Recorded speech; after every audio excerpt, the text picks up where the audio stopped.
Hello বন্ধুরা, তোমরা সবাই কেমন আছো? আশা করছি ভালো আছো। আমিও খুব ভালো আছি। একটা ছোট্ট মিনি ব্লগ নিয়ে চলে এলাম। ল্যাংচা তৈরি করলাম। আমার বর আজকে ল্যাংচা তৈরি করেছে। ল্যাংচা তৈরি করার জন্য প্রথমে মানে সব রকম করা হয়ে গেছে, এই জন্য চিনির রস করে নিচ্ছি আগে কড়াইয়ে।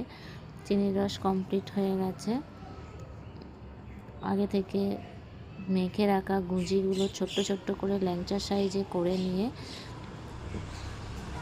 প্রথমে কড়াইয়ে তেল দিলাম। তেল দেওয়ার পর ল্যাংচাগুলোকে দিয়ে দিলাম, ভাজবো।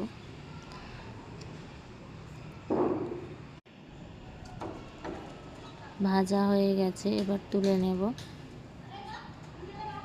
তুলে নেওয়ার পর রসে দিয়ে দিলাম। রসে দেওয়ার পর কমপ্লিট হয়ে গেছে। দেখো, গরম গরম ল্যাংচা কে কে খাবে চলে এসো, রেডি হয়ে গেছে।